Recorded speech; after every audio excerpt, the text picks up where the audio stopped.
મધ્ય પૂર્વમાં યુદ્ધના તણાવની વચ્ચે ભારત માટે રાહત. ભારતીય ટેન્કર શિવાલિક હોર્મુઝના માર્ગથી સુરક્ષિત રીતે આવ્યું.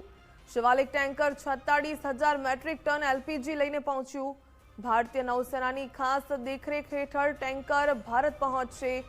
વિશ્વના સૌથી સંવેદનશીલ સમુદ્રી માર્ગ પરથી પસાર થયું. ભારત અને ઈરાનના સારા સંબંધોને કારણે મંજૂરી મળી. મુન્દ્રાથી ગુજરાત ફર્સ્ટની ટીમનો ગ્રાઉન્ડ ઝીરો. ઈરાન સરકારે ભારતીય ધ્વજવાળા જહાજને રસ્તો આપ્યો હતો. નૌસેનાની સુરક્ષા કવચમાં જહાજ મુન્દ્રા બંદરે લાંગરવામાં આવશે.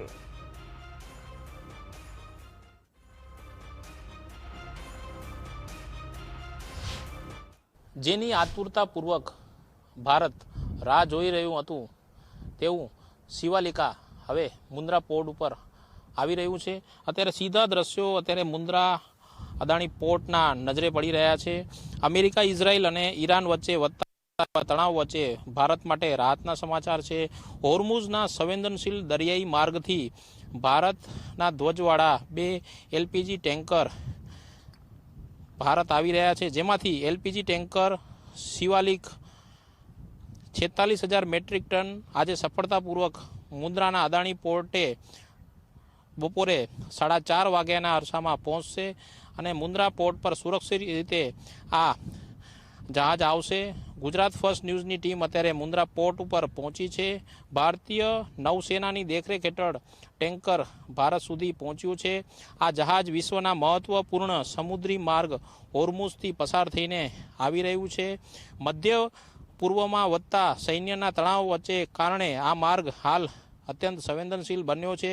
ભારત અને ઈરાન વચ્ચેના સારા સંબંધોના કારણે ભારતીય જહાજોને પસાર થવાની મંજૂરી મળી છે. અત્યારે સીધા દ્રશ્યો અત્યારે મુન્દ્રા પોર્ટના અત્યારે દ્રશ્યમાન થઈ રહ્યા છે અને બપોરે 4:30 વાગે આ શિવાલિકા જહાજ છે તે એલપીજી લઈને અહીં સુરક્ષિત રીતે આવી પહોંચશે.